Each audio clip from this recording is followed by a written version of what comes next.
Welcome back to New Realities. I'm Alan Steinfeld, and like always, I have some very interesting people. I have a very old friend here, and someone I really want to catch up with, Brett Cotter. He is a stress and trauma, I guess, relief coach in a sense. You really work with people one-on-one and in groups to relieve the past, that haunts us. I mean, everybody's traumatized in this culture, especially with the recent situation in the last 2 years. I mean, but, you know, since I haven't seen you for 20 something years, Been a while. Yeah, it's been a while. I mean, I saw you recently just to say hello, but I'm glad we're catching up here because you weren't into any of this stuff at all. I think were you an athletic coach or something when I met you, that, or what were you? So first of all, thank you so much for having me on, Alan. Of course. And I'm so excited to reconnect with you, and, you know, been a big fan of everything you do, and kind of like watching from afar over the last 20 years. But so what I was definitely, you know, I grew up in Queens and with my mother, Arlene, and my brother, John. And then in 1999, I moved out. In 1997, I moved out to California, and a company relocated me out there to Los Angeles and then down to Orange County. So in 1999 is when I got into all this wellness, holistic, esoteric, self-healing, inner child work. Did I right? know you before that, or was that happened after? When I came back in 2000, late 2002, early 2003, then I started going to events in Manhattan, and then we started running into each other. I think it was Stephen Hurtak, Renata, and had introduced me to you. And Right. So yeah, I mean, but trauma, it's such an intense process to really, because I mean, maybe we'll get into it because it's somatized in the body. You may think you're relieving some emotional issue, but it's still trapped in the body. So do you want to talk about then how you got whatever you feel to share into the trauma work? Because everyone is traumatized, like I said, and it's so deep. It's so deep.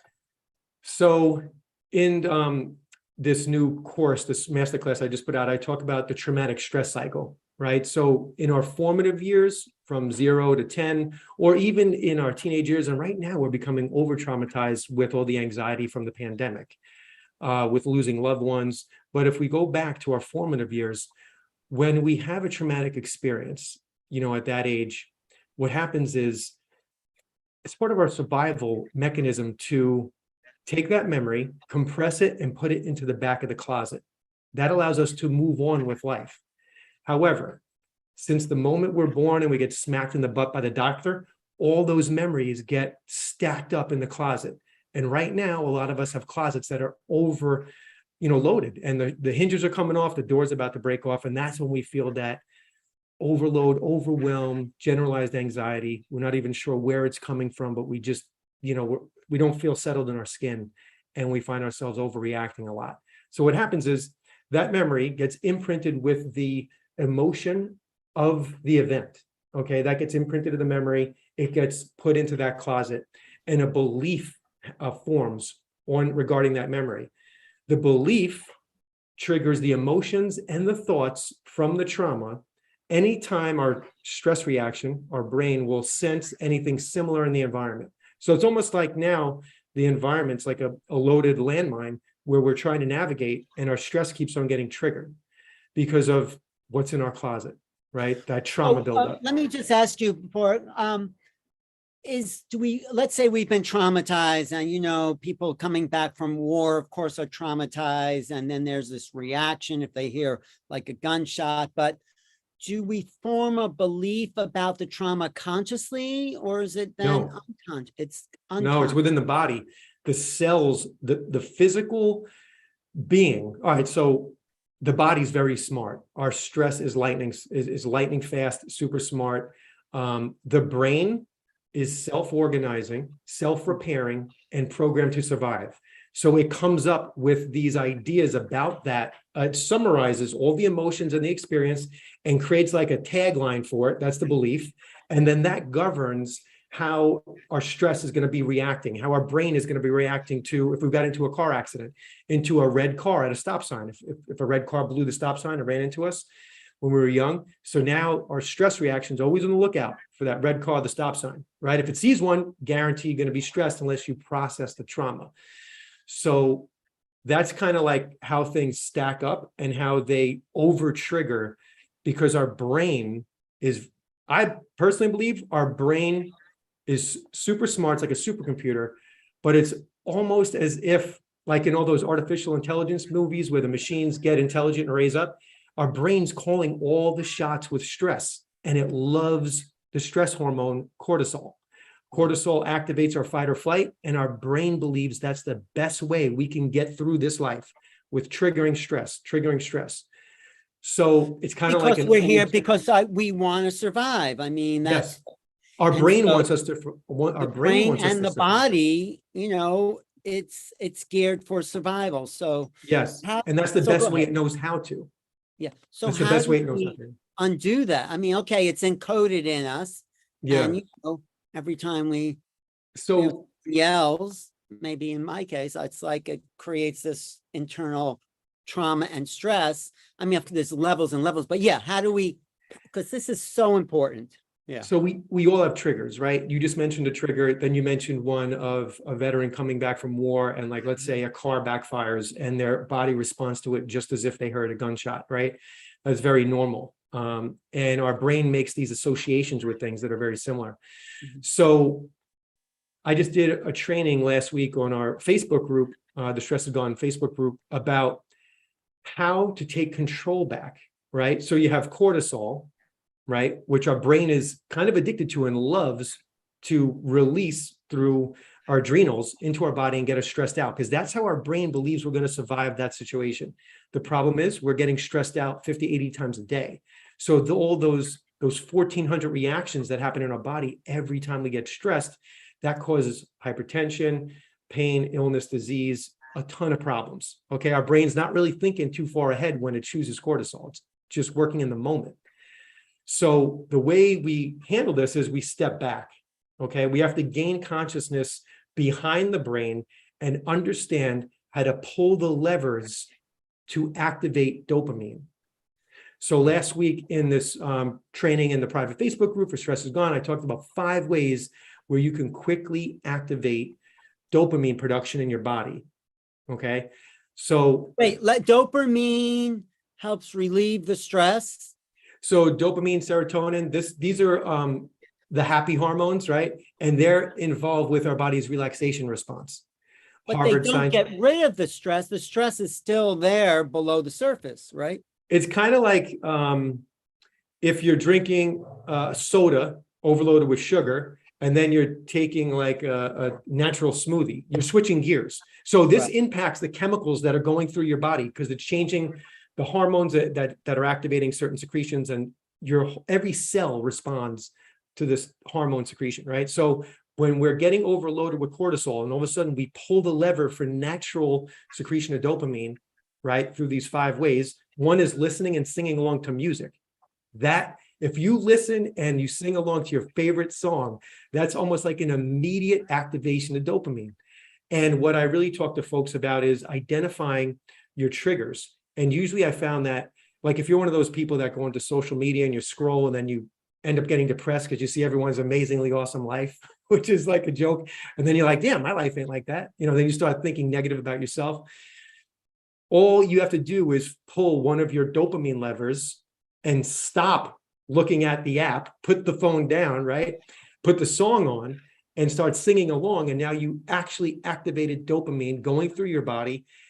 And I joke around, I'm like, you know, you might as well just be your own dope dealer, right? That's natural. That will not make you go broke, right? It is a way that you can counterbalance the cortisol production by stepping behind the brain, pulling those certain levers that cash in on natural production of dopamine. Singing, if you're stressed and you start singing one of your favorite songs, it could relieve the stress. So, quick example. Yesterday, my wife and I, we saw Earth, Wind, and Fire live at Bethel Woods.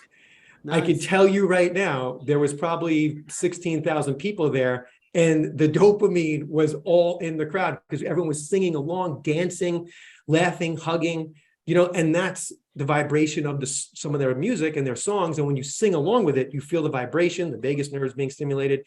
It stimulates everything to switch up the hormones, right? From cortisol and your everyday stress to dopamine, the happy hormones, and the relaxation response. So what I tell people is, if you know your triggers and when they're going to impact you, like let's say you go on when you get to work and you're scrolling, which you're not supposed to be doing, but if you're scrolling on social media when you get to work, right? Or when you log in for work and you are starting to get depressed or whatever the trigger is, right? Whatever your trigger is. Oh, you could be sitting in traffic and you could Yes. be sitting. Yeah. Yes. Could be sitting in traffic. And then you got to know your other levers. So music, exercise, meditation, the sun. The sun is a great, when we're in the sun and we're receiving sunlight, we're actually, dopamine starts to produce in our body and we start to feel the effects of it. So there's certain things you can do to take control back and start to decrease cortisol and increase serotonin and dopamine just by those simple behaviors. And the fifth one is stress stopper breath work, which is a technique that I'll share later on. But you have a great, if you want to share your personal story about, you said you met a teacher, you told me you had some great experiences that, because your work is not just what you're saying, it's happening on a deeper spiritual level. And it's spiritual process that this program's sort of all about. I mean, yeah, there's millions of people dealing with trauma. It's kind of the key thing, but you're doing something different.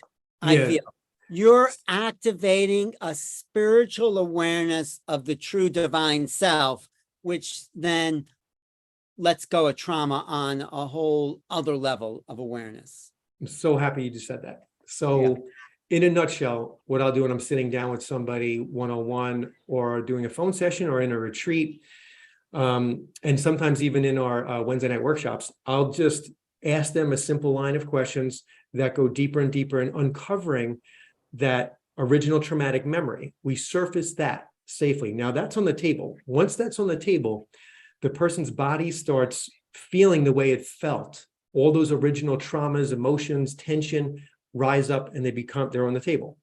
At that point, we call in spirit, their own divine essence, and start to unlock and release the tension from the depths inside and underneath the cells that are holding on to it. So they actually start to feel layers of tension release from their body. As that's happening, we're connecting deeper and deeper and releasing more of their own spirit to repattern the original traumatic memory. And that process is something that's very dear to my heart. And it was one of the major pieces that got me on my path when it happened to me. Yeah, talk about how it happened to you, because not many people realize the connection between spirit, the emotions, the body's armor, and the process of releasing. I think you've discovered something that's unique to the trauma work. So how did you realize it in your own experience? So my life was very different, right? Growing up in Queens and going through high school and college, got into trouble, played sports, did everything that, kids from Queens do. And then when I went to California, I started to have my awakening when I was 27 years old. So in 1999, I had everything I could ever want. I was on track to make $250,000, had the girlfriend I wanted, had the bank account I wanted, the car I wanted, the job I wanted, the place I wanted, the dog I wanted. So when I got to that apex that I was working for, right, that I've always been working for to get there, something was missing. I'm like, this can't be it. This doesn't feel right, And then I started to introspect. And then I started to realize that I've always had a huge problem with jealousy, right? Jealousy was tearing into my relationships and ruining them with women since I was 16. And now I'm 27 and it was happening again. So what do guys want to do? They want to fix it. So I started opening up my mind and looking into alternative ways. One night I was reading a book that was referred to me, and it was on technical remote viewing. And it said, before you go to the next chapter, you have to learn how to meditate. So I'm like, okay, I put the book down, it's time to go to sleep. And I was like, all right, I'm going to learn how to meditate. Went to sleep. I got a phone call from my ex-girlfriend, which I haven't spoken to in probably 6 months. in the middle of the night. She goes, Brett, I'm sorry for calling you so late. I know we haven't spoken in a while, but I just need to tell you this right now, that you need to learn how to meditate. So now I'm like bugging out. I'm like, I'm like in my bed, like, this is crazy. So we hang up the phone and I'm sitting there in bed like, man, this is like, because now my life's starting to understand about synchronicities and things lining up that never really happened before in my life. So then I can't go to sleep. I turn on the TV and now it's, it's really late. And who's there? Joe Osteen, for the first time I've ever seen him. And he's going, his hand is out. It looked like he was reaching out through the TV to me. And he goes, you got to learn how to meditate. Now my mind is blown. I go online. I find a transcendental meditation workshop that's happening that Friday. So I go, and this was like my first kind of like initiation, I feel. And I go for the whole weekend workshop. Saturday night, they tell me, Sunday morning, when you wake up, I want you to do your own meditation in your house before you come back to the retreat. So, okay. So I remember like it was yesterday, I sat down right near my kitchenette. I was overlooking the double sliding glass doors. The balcony was there over the PCH. I was living in Newport Beach at the time. I closed my eyes, and then all of a sudden I'm seeing my surroundings like as if my eyes were open. So like I was just kind of seeing everything. Start doing my mantra. And then all of a sudden, I have the view from about 10 feet above me, which was like the balcony overlooking the apartment. So now I'm looking at the whole apartment, and then I look down, I see myself, and then I could switch back and forth from me in the seat and me up there. So then I started feeling and noticing warmth and a light off to my right. So I look over, and there's a big bright light off to my right from where I'm sitting. So I bring my conscience back to where I'm sitting, and I go over to the light. And the only way I could describe it, it was like a tube of multicolored light, about 5 feet vertical, 5 feet horizontal in front of me. And my body, as a light body, was inside this tube. The tube looked like it was about like 2,000 hula hoops, right? All different colors, flowing in all different directions like that, right? And it was magnificent. I've never seen anything like it. It was like a rainbow, an organized rainbow somehow that was This like is in your this first solo meditation. This is happening. Yeah, this is my first solo meditation. So I'm looking at this and I see it's me. I'm totally still, at peace. Like I'm not breathing. I'm looking inside. My body's totally still. It was like a light blueprint of myself, right? My physical existence. And with this light tube, multicolored going on, then it started pulsing. It started pulsing, light tube going this way, back and forth. And then it seemed like it was like locking in. But in essence, it felt like it was unlocking, meaning like things were lining up and things were unlocking. And then it was like a flash of light, and then everything started to return back, like started to fade away. I brought myself, my consciousness back to where I was sitting in the meditation, originally on the chair. And then I just got back into my mantra, and I was like, oh my God, you know what I mean? Like that was amazing. So then I opened up my eyes, and then it came back. I looked over, nothing was there that was in the meditation. And I was back, but that was my first solo meditation, and that blew my mind wide open, like So wide that open. was like an awakening. That was a real spirit download you were getting there. That must To me, yeah, it was like an activation. I felt Yeah. like it was an activation. And then at the same time, like, remember I was talking to you about how I was like getting open, I was getting more introspective, I was like searching, right? Like most of us, right? Searching. My mother connected me with this psychic, very incredible psychic that she met at a dinner party. She goes, Brett, and she never referred anyone like this to me. My mother's a very grounded, wise, strong New Yorker, right? Amazing woman. She was my rock growing up. So she calls me about this, and I'm like, now I'm open. I'm like, oh, sounds awesome. I'll do that. So I was calling her, and she didn't pick up the phone for 6 months, right? Like I'm calling this woman to have a session with her to give her money to tell me some psychic stuff. So she doesn't pick up the phone for 6 months. The day after that meditation, I'm like, I'm calling Tara. I bet you she picks up. So I call her, first ring. She says, thanks for hanging in there, kiddo. And I'm like, so we scheduled our session, my session with Tara, who later became like an oracle for me. I would go to her at certain points in my life, and she would just sink me into certain things that I wasn't aware of. So right off the bat, in my phone call with her, she told me 3 things that I never told anyone in my entire life. She was creating credibility with me. She told me, number 1, I was molested as a child. Never told anybody. Number 2, I saw my grandfather's presence after he passed away. I never told anybody. And number three, the night I saw my grandfather after he passed away, I saw a ship in my room as a little kid, circling above around the fan. A ship. UFO type ship. A UFO type ship. Now, it wasn't a saucer. It was longer. It looked more like, it was a longer oval shaped, and it looked almost like a model. Like if you made a model as a kid of like a Navy ship, it would almost look like that, but it wasn't a Navy ship. And it was just slowly circling around the outside of the fan. It would come down a little bit, and then it slowly, and I always remember just watching this for like a half hour, and then it finally just went away. And she told you that you had seen that? Off the bat, when I had my session with her, like the first minute, she goes, Brett, I'm going to tell you 3 things you never told anybody just to create credibility with you. She told me that. I'm like, That's right there. I want to see that woman. But did she tell you anything you didn't know? That's the key. So she told me that after she created credibility with me, she was doing, you know, like her typical reading. She knew I was on a quest to let go of my jealousy, anger, and rage, right? So she connected me with a healer. That healer, the session I had with that healer, I had that next weekend. I scheduled it right after I got off the phone with Tara. I called the person she told me to call, scheduled it, and me and my girlfriend at the time, we were driving out from Orange County to Sedona, Arizona that Friday. And that session changed the trajectory of my life. If the meditation was like an activation, this first session was an anointment. So I get into this session. It's like a small room in this place in Sedona, Arizona. Within 5 minutes, he's able to surface from me this cellular memory when I was about 5 years old of my parents arguing.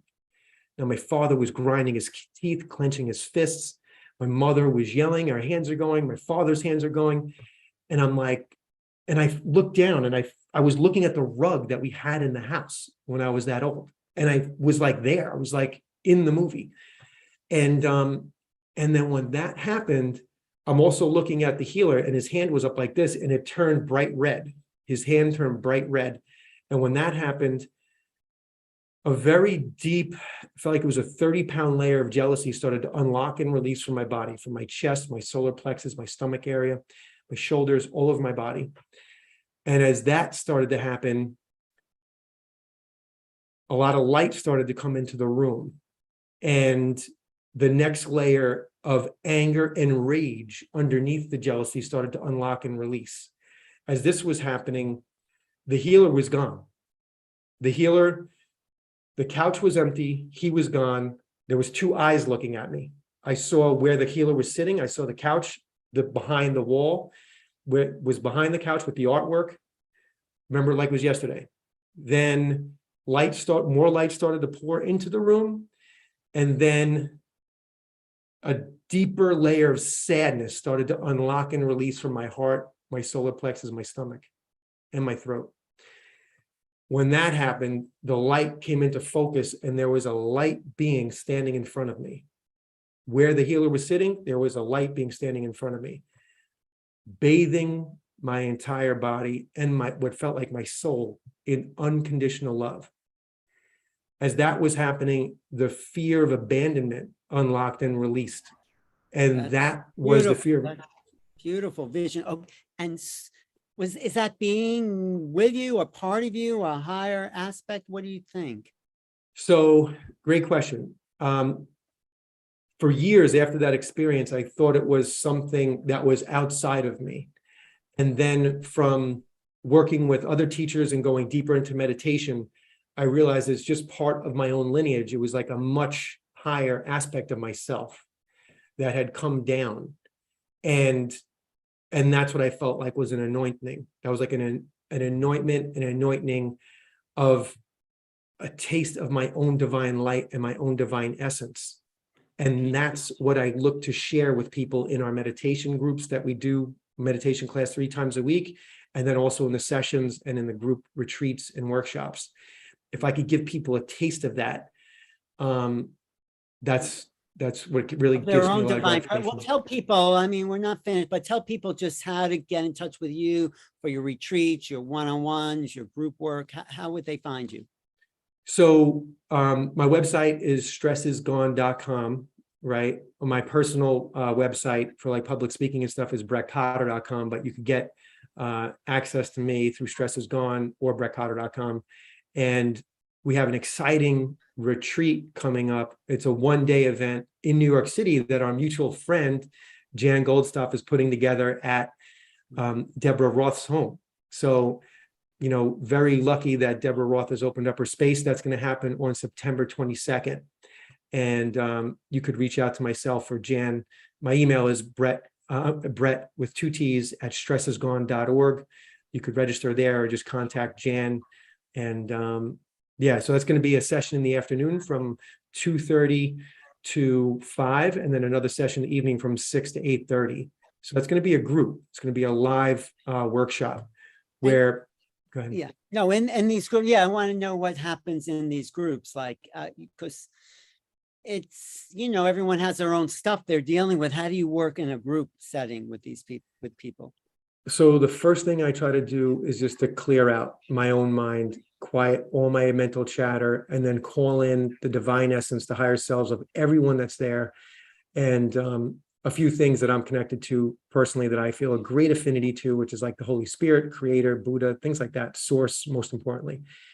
And I tune into that. I ask those energies to come down to this time, space, and dimension to fill the room and to fill the space and to open up my ability to hear them to maximize divine guidance.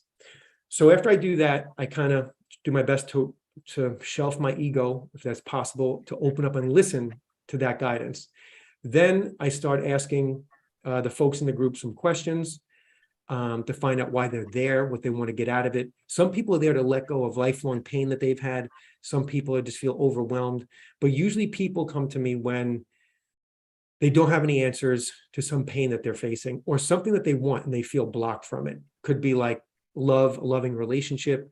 It could be pain from a past relationship, coming to terms with a loss. It's just many different reasons. But they're all asking for something, and then you call in, but then how does that work with the individual then?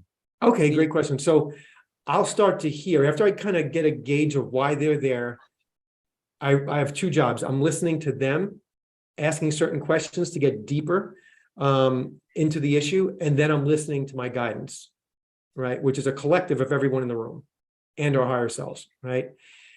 Then I start to say a phrase, and it's almost at that point, it's like a game of Simon Says for traumatic stress relief, right? So I'll say like a 4-word phrase. And Wait, it could the be a phrase simple, will just come to you to say, which yeah, is and it could be, if like a lot of people are processing loss, it could be like, I'm overwhelmed with this loss. I don't know what to do.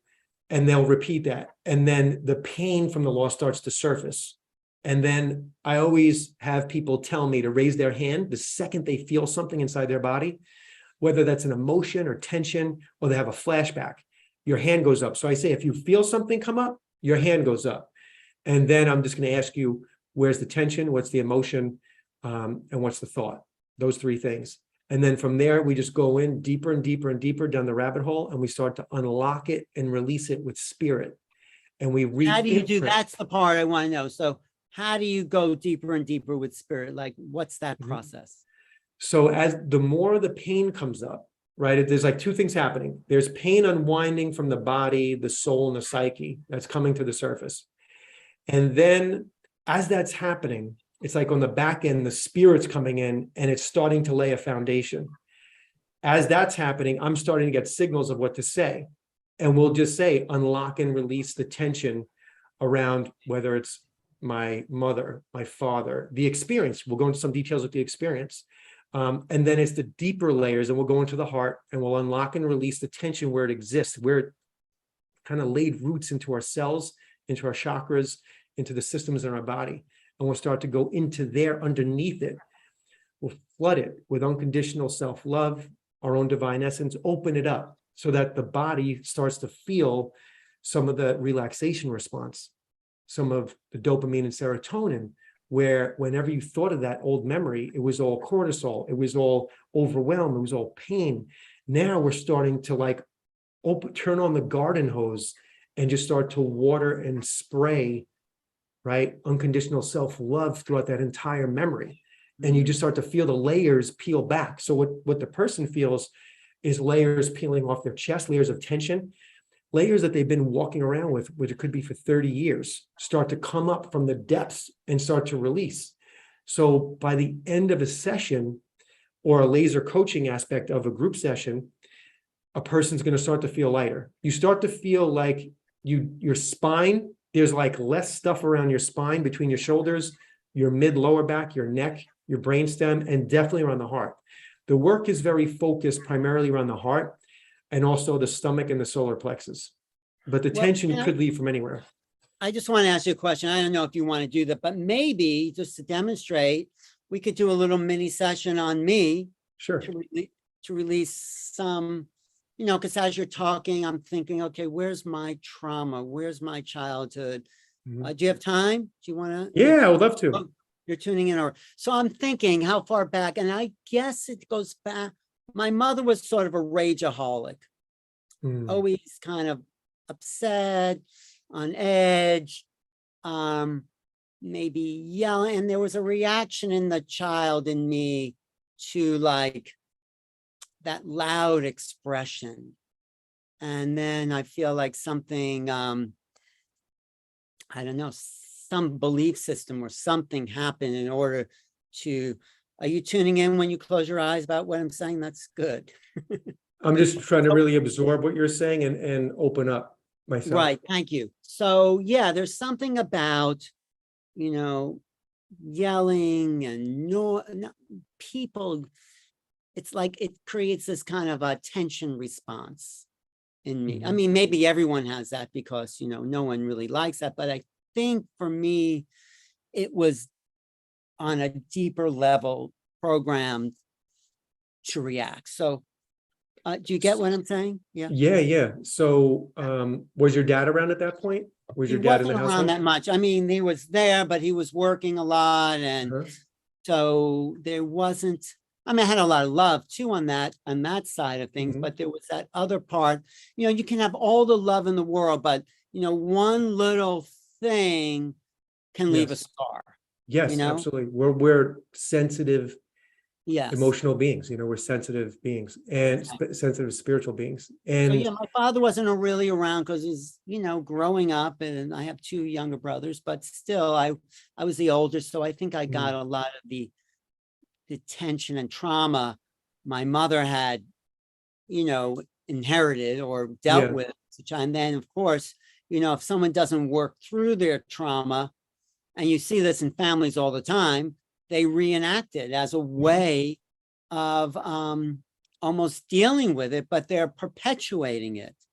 So we know. Yeah. Sorry, go ahead.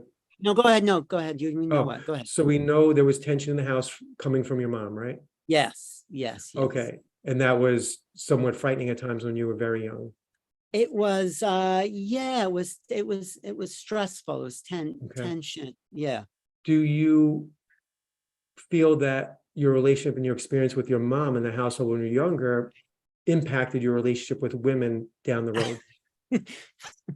Funny you should say that. Yes, I would say yes, absolutely. Yes, I would say is something working through. Yes. Yeah. Thank you for, saying that and being so open to doing this right now. So let's. I mean, I figured you're an expert. I really want to work through stuff, and here we are, and we can also show people how you work, and plus I can benefit from it. So why not? Yeah. So let's do a few of the affirmations. Okay. So what energy do you feel most aligned with? Like how do you refer to a higher power? Love, openness, spirit. Awesome. Great. Yeah, joy. Yeah. That's great. So let's say and you could close your eyes if you want right now. Just say, Mom, I don't feel safe with you. Mom, I don't feel safe with you. I've never felt safe with you. Well, it's not completely true, but and for the part that's traumatized, yes. Yeah. Never felt safe with you. Yes. So we're accessing the pain right now, right? We're just letting the pain express itself. So this is called a guided expression. So I'm tuning into your pain regarding her. So And now what you could imagine a memory. Did you have any memory that popped up in the back of your mind when you were telling me the story and telling me about your mom? And I think maybe making some mess somewhere, like maybe at 3 years old, and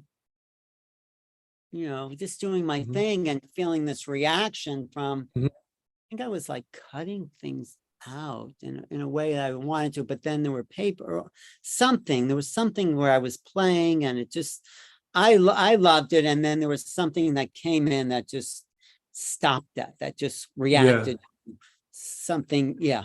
Okay, great. So let's say, mom, Mom, I'm a kid. I'm a kid. I'm allowed to make messes. I'm allowed to, that brings up some emotion when you say that. I'm allowed to make messes. Where do you feel it? Feel it right here. It's like I'm allowed to make messes. Oh, that's good. That's a good one. I'm allowed to play. I'm allowed to play. That's good too. I feel a release there. Thank you. I'm a kid. I'm a kid. I play. I play. It's kind of my job. It is my job and what I love to do. Yes. And it's kind of my only job when I'm a kid. Yes, it's my only thing. Yes. And then you're touching on somehow I wasn't fully allowed that. Yes. Thank you. Thank you. So I would love to unlock and release all the tension, trauma that I absorbed from my mama. From my mother. I want to let it go. I want to let it go. Great Spirit, I invite you right into it. I invite you right into it. Unlock it and release it. Unlock it and release it. From the depths of my heart. From the depths of my heart. My soul. I'm ready to be whole. I'm ready to be whole. I'm ready to be complete and whole. I'm ready to be complete and whole. I want to release the entire blueprint that I absorbed as a kid. How I relate to the divine feminine, to my own true nature, from deep within.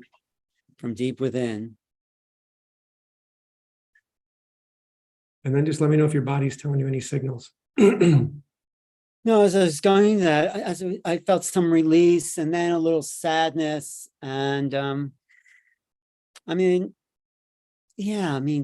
mixed with that tension was love. It's like that love and tension. So I think what you're doing is helping straighten that out. Well, we bring up the bowl of tension and then we hold it in a bigger bowl of love. And then what happens is we start to embody the love and the tension starts to dissipate, right? Love's the only thing that we'll be left with if we focus on it and always bring it in. As you're talking, I think it was the way she was releasing trauma from her life, but she didn't realize it was inflicting trauma on other people's lives. It was and that's life. That's what happens. Yeah, that's what happens with all of us. How do we change that? Because that's, what, I just want to bring up another example. Did you see the Oscars when Will Smith came up and hit Chris? That was like a trauma for everyone watching. And that goes on in families all the time. People just like, it was like a little slap. I mean, it was awful, but that was a collective trauma that we were witnessing as a civilization, because it brought to the surface how much that happens. I mean, I'm sure everyone knows, but it happens. And that's just that little thing is traumatic for people experiencing it, of course, and for people watching that. Yeah. So we get traumatized by the things we see, not only the stuff that happens to us. So if there's a threat to life or we feel disconnected from a parent that we wanted more from, that's traumatizing. But if you see, a dog get run over by a car, that's totally traumatizing because it's a threat to life that you just saw. So our cells interpret that as trauma. And our cells, our stress reactions, like, I don't want that to happen to me. So now you have trauma around it to protect you from that happening So to you. how do we Okay? release it? I mean, you really helped me here, and I think things are clearing, and I do feel a little lighter.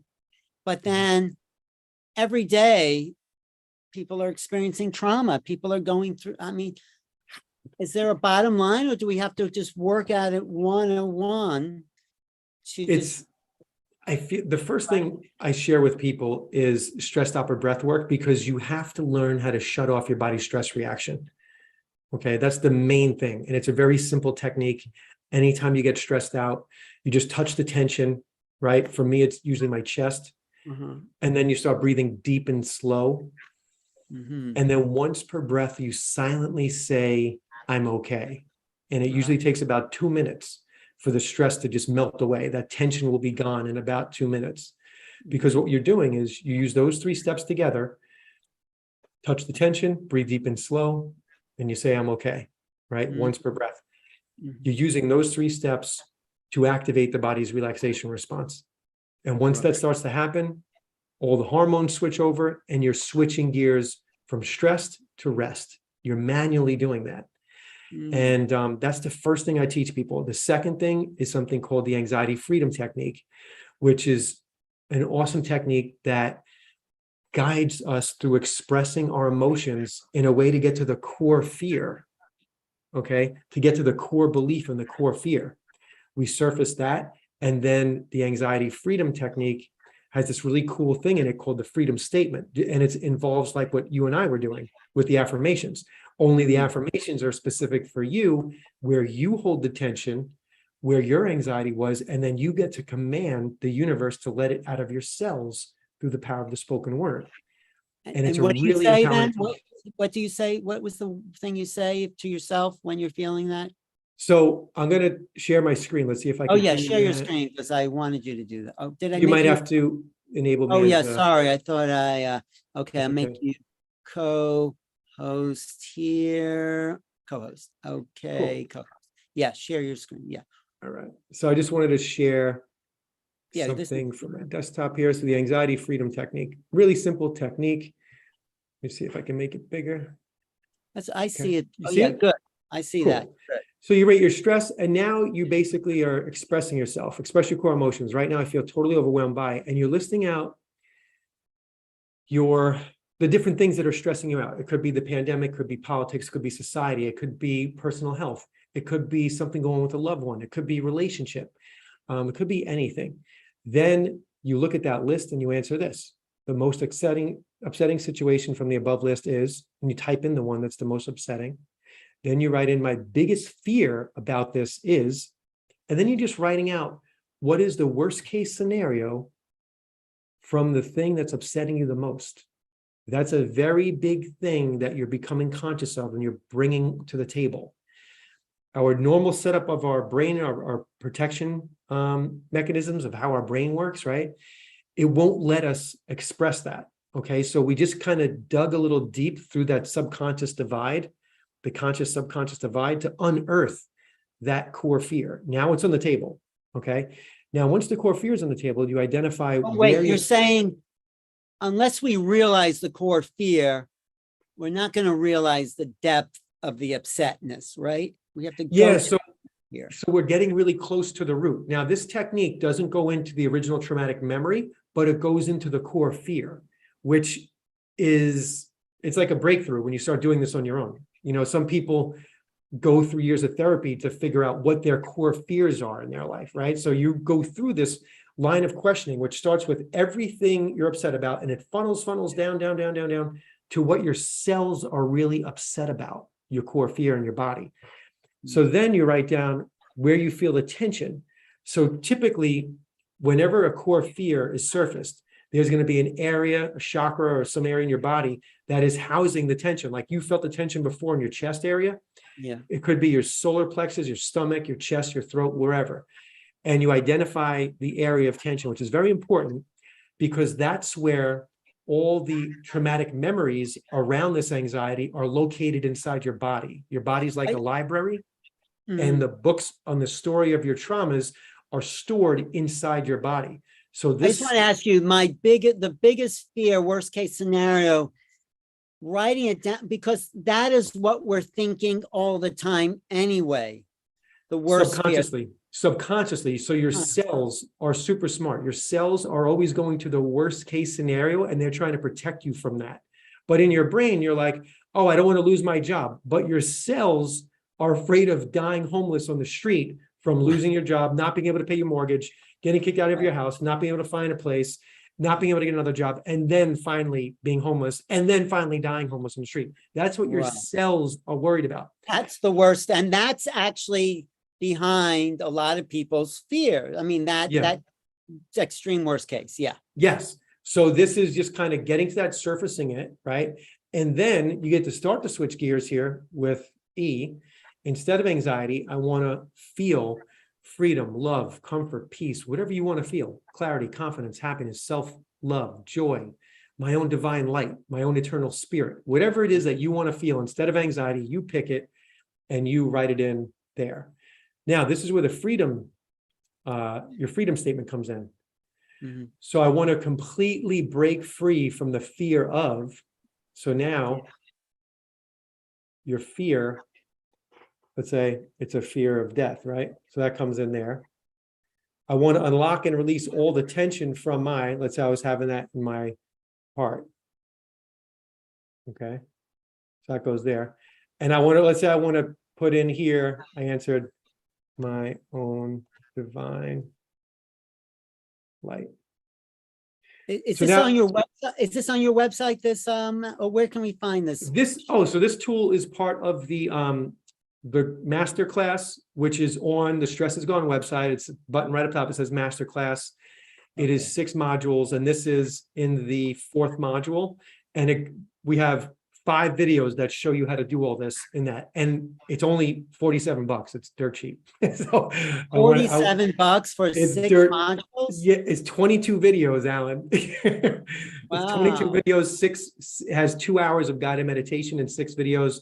It's an awesome masterclass. So it has this tool in it.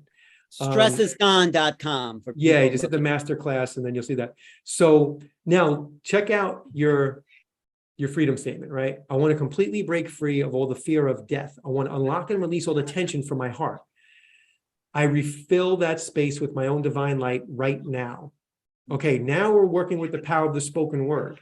Okay, now when you start to say this, and this is where you've been holding tension, this was your core fear, and this is what you want in there. Now you're going to start to feel layers start to peel back from your body. Now, this is how you release it. You use stress stopper breath work to slowly release it using your freedom statement. So you touch the tension, you touch the body wherever you feel the most tension. You breathe deep and slow. You slowly repeat your freedom statement 3 times. As you're breathing deep and slow, touching the tension. Okay. And then when you're done with 3 times, you continue doing stress stopper breath work for 3 minutes. And if you're not fully kind of rebalanced at that point and feel a full release, if you need a little help letting go, some of these affirmations are really helpful. I'm safe to express my feelings. I allow myself to express my emotions. I can say how I feel. I want to know what it feels like to let go. I'm ready, able, and willing and deserving, most importantly, to let go of it all right now. I know how to let go. Did this all come to you because this is what your own personal experience and dealing with your stuff? Is that how this all was downloaded to you? Great question. So I'll stop sharing my screen. Okay. All right. So I had another kind of like activation experience, which gave light to stress stopper breath work. So a lot of my clients from like 2001 to 2006 were always asking me, the trauma release is great, but what do I do the next time I'm stressed? Because stress is like a game. There's always levels to the game. When you heal a certain part of the trauma, like when I healed certain parts of the jealousy from that original trauma, I wasn't jealous the way I was ever again, right? To that level, ever. But there was other stresses that occurred because I had other traumas, right? So they're all connected. So stressed upper breath work was born from an experience that I had. I was going through a deep depression. I was crying for 3 weeks when I was in a custody battle for my son, and I just went through a breakup with a long-term relationship. The first relationship after my son and my son's mother, right after that relationship. So that was about a year and a half, that relationship. There was a breakup, and it was right in the middle of the court case, and I realized I was losing him. So here I am, I'm losing him, and I just lost her. So I was depressed, crying for 3 days in a row. And I said, 3 weeks in a row total. So I was in the shower one day, and I just said it. I said, I want to die, right? I remember looking down, and I heard it like a megaphone from like 60 feet above me. It sounded like in my own voice, but really big. It just said, you are eternal. And then all the stress just left my body and went down the tubes, went down the drain. So then for years after that, I was meditating on how did that just happen and what just happened, right? How did the words, you are eternal, how did my body respond to that? So the first version of stressed out for breath work was touch the tension, breathe deep and slow. And once per breath, you say, I'm eternal. However, that was kind of far out for a lot of people. So then I changed it to I'm okay.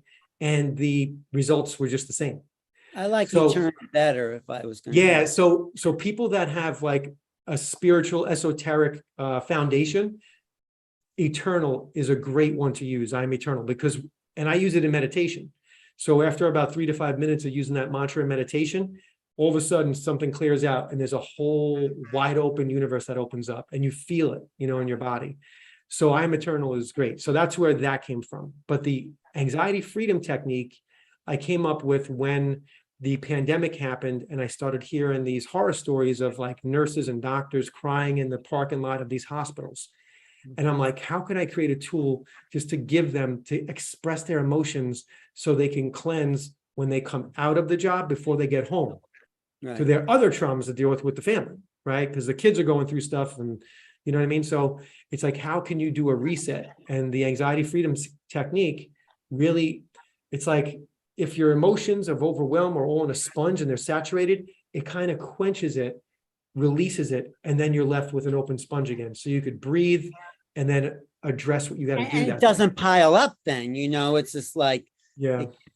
But someone asked a question on the chat, Daniela, what about trauma for toddlers or infants when they cannot talk? Can we heal them as young as they are? Can they heal even at that age?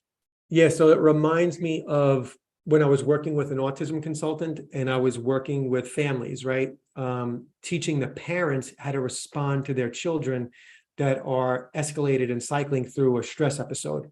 Yeah. Because when our kids are young, or if there's any, if they're on a spectrum, right, of learning, it's very easily that they could be triggered and it could be difficult to de-escalate them. So what I taught the parents was anytime your child is escalated, it's most important for you to ground, be fully relaxed, make eye contact when you can. And if you can, just put your hand on their knee.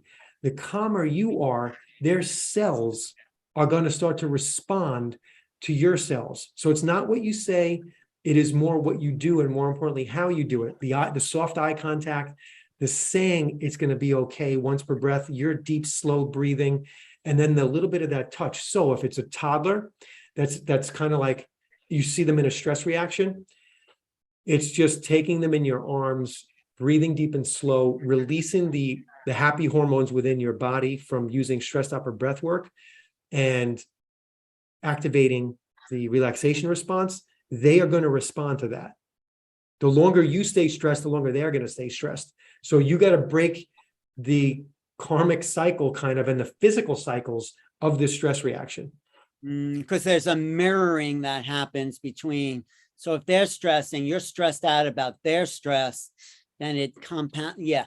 So creating an environment of peace will help the child deal with no matter what the circumstances may be, I guess. There was a story that Byron Katie told. She was watching her daughter give birth through the glass of like a hospital setting, right? And the daughter gave birth to her granddaughter, and all of a sudden the baby's heart stopped beating. Okay. And the mom went into panic. She went, obviously, right? But Byron Katie, her emotional state did not change. She was just unconditionally loving the child whose heart stopped beating. Her daughter looked into her eyes, Byron Katie's eyes, her mother's eyes, saw that she was full of unconditional love. The daughter, her heart opened up and released, and then the baby's heart started beating. That's So beautiful. That's a really great story. yeah, and it's one that I love, and I love her work, and I I love her never met work her. too. She was Yeah, great. You remember yeah. what did you say? Oh, I never met her personally, but I always, when I read her work, when I saw some of her videos and some of her audio, I was like, I just really loved it. I did meet her personally, and I said to her, Katie, you are emanating a field, a bliss field. And she goes, yeah, she doesn't talk about that. She doesn't want to make it about her. But I said, it was just great. We went out for dinner with some people, and she really is in that awakened space of Yeah. transmission. And Yes. I mean, at least that was like maybe 15 years ago when I met her, but I think she's still there. So yeah, there's great teachers, and your work, Brett, is fantastic. I mean, you said you really enjoy doing this. I don't think I would enjoy working with stress but tell me about that part of you. So here's the cool thing. When I'm in a live workshop or retreat where we're in person, there's no more time in my life that I feel more aligned, because I'm tuning in and I am releasing into spirit. And as things are happening, the more pain that comes up, the more spirit that's coming through and filling the room. And in You those feel moments, it coming through you. Spirit is coming through you. It's like you're out of the way, and then this thing is so coming. Yeah. the way it happens is I'll feel spirit all throughout the room. And then the way I look at it myself is I'm just like a little bit of a conductor in front of the orchestra, right? The audience is looking at the conductor like, oh, he's doing stuff, but basically it's everything in the orchestra that's making the sound. So there was a woman in What the does last. spirit feel like, though? When you say you feel spirit, what exactly are you feeling? It depends on what it's doing at the moment, but for me as a facilitator, it just feels like first it's like tingling, then it's a deep relaxation in my body, and then it's just kind of like a current, and then it just comes from all around and starts to fill the room, and then it's around the individuals in the group, so they have their own kind of like space that's of things happening within them. And then as like someone's releasing here, it'll be two people on the other side that all of a sudden are starting to release then. So now it's like popping like popcorn, like things are just coming up, unlocking and releasing. It's almost like a frying pan of spirit boiling over and unlocking and releasing all the heaviness out of the body. And it's just unlocking and releasing in waves, in like these waves of release. So you're really doing the work you love to do because you're connected then. And you, one more thing, you couldn't have done that unless you had your own stuff that was like the raw material to work with. Right? And I had a ton of it, and I still got a lot of it. I joke around. I'm serious. I say that I still have 99% more to go. I'm 1% of my potential, and I'm okay with it because I love the path. So I know the light at the end of the tunnel. I taste it. I feel it. I get to nurture it every day in the moment. I feel the moment is my master. Meditation a lot happens for me, and more importantly, in the sessions. So in the sessions, you would think like, I'm just getting all this trauma dumped on me, but I'm not absorbing any of it. Spirit's coming through, and the best part is I get to get all these corrections as they're coming through. Wow. So I'm feeling things leave my body. So when I leave a week-long retreat at Omega, I have never felt more cleansed and aligned and more open and more saturated with spirit than that first session when I saw that light beam. Beautiful. So you're doing something coming up at Omega, right? So Omega, we do it once a year during the summer, trying to get some more stuff. We already did that retreat. The next thing that's happening, as I mentioned earlier, is through Jan and Deborah in New York City. That's September 22nd. And then I have Wednesday night workshops. You get that free with the course, the masterclass that's on stressisgone.com. And then I'm super close to confirming a weekend retreat, upstate New York, for the weekend of November 4th, which will be awesome. It'll be a And how Friday would night. people sign up for that? They could go to stressisgone.com, get the free mini course. It says, get my free mini course. Click on that, put in your email, and then you'll get the notification of when that retreat goes public. Yeah, but I will start having retreats in person, starting with the great one that Jan put together. Thank God she put it together. It was really exciting. I haven't done something like that in New York City in a long time. What's the day for Jan's retreat at Deborah Roth's place? Thursday, September 22nd. The first session will be 2:30 to 5. So September what? 22nd. I thought And- today's 22nd. Oh, September 22nd. Yes, yeah. So a month from today. And it'll be one session in the afternoon, and then the evening session will be from 6 to 8:30. Great. And people just go out of there, I'm sure, feeling incredible, right? Yeah, there's a lot of release that's happening.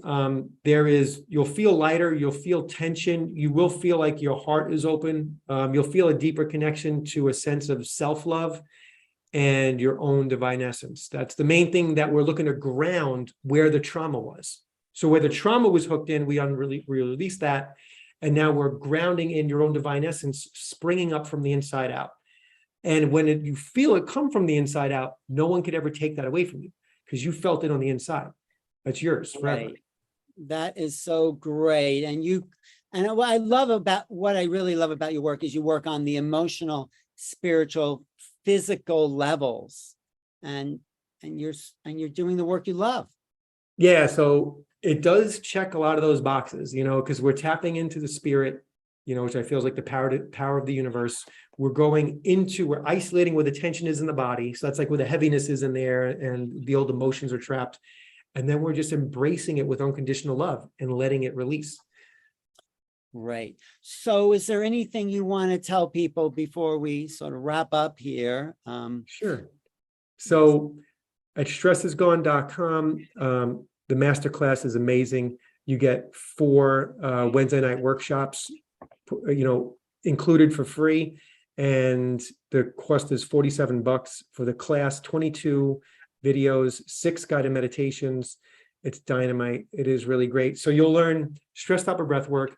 You'll learn some more of the foundation of how I feel the mind works with stress, trauma, all that good stuff. And then you'll get the anxiety freedom technique. And something we didn't talk about, which is included, is the traumatic memory release technique. So that's included in there too. And it's Can you awesome. go into that just a little bit? What is a traumatic Sure. memory stress release technique? So once the original traumatic memory is on the surface, that technique guides the individual through activating the relaxation response inside the traumatic memory. So you're actually repatterning the memory with relaxation yourself. You're empowered to do this. So it's like you get to open up your closet door, say, okay, I have an issue here.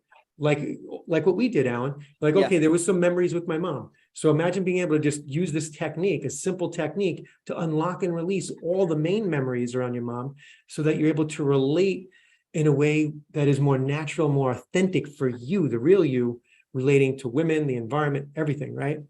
And reconnecting with joy and happiness. So that's what the traumatic memory release technique does. It's kind of like, in like a funny way, it's like a get out of jail free card, because it's like it gives you the insight where you could find the memory and then you release the tension from the memory.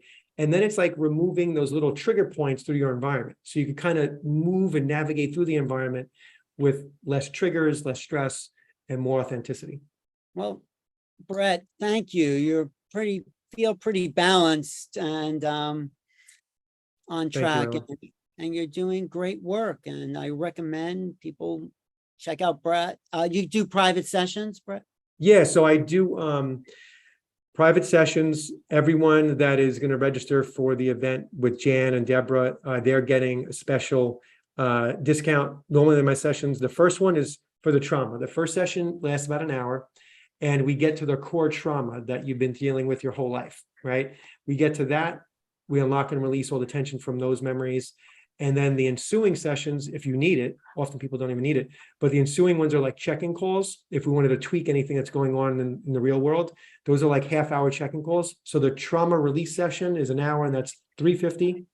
The special through Jan and that September 22nd workshop is being reduced to $250. So it's $100 discount. Right. And yeah, I hope people take me up on it. It's really life-changing work. Well, they will probably, and I'll have you back on as a guest, and I do other programs, and maybe we'll do like, so much talk about trauma. Basil van der Klook, his work. That name sounds familiar, yeah. I mean, there's so much work in it because it's so important, because unless we heal the stress, we're going to just keep acting out the violence and the trauma on the people around us. Yeah, so it's that stress cycle, and then we just open it up, embrace it with love, and then start over. We're kind of like getting a fresh start, more authentic start. No, thanks so much. I really appreciate you and the work you're doing, and thank you for the mini session for me, because I think something shifted as well. I want to thank our associate producer, Jan Goldstaff, for all her work in creating this conversation. And Brett, I just wanted to thank you, Alan. You're so open, and you're such like a leading presence in New York, and everything that you've done in the city and around the world. You're just a really powerful vortex of a person. And I want to thank Jan, and also for Deborah for opening up her space on September 22nd. Deborah, and all the people that you've worked with that coming to your retreats. I mean, I think it's always good, and I can see you're really calling in a higher level of energy when you're doing this. I felt it. So I'm glad. I do my best to do that. Thank you. Brett, you're so peaceful. You're sort of like the person I knew before, but now you've really dropped into yourself, and it's great. Well, I have my days and my moments. I'm still human. I'm definitely human. I use these tools all the time. Great. Yeah. I'll start to use them too. But awesome. you can take credit for what you do have. You've done a lot of work. Little piece. Yeah. You've got it going. Awesome. Yeah. All right. Let's be in touch. Let's talk soon. Definitely. And thank you, everyone on the live stream, everyone watching. I'm Alan Steinfeld for New Realities with Brett Cotter and my great producer, Jan Goldstaff. And see you next time. Look for the next live stream. Subscribe to this channel. Take out a super chat.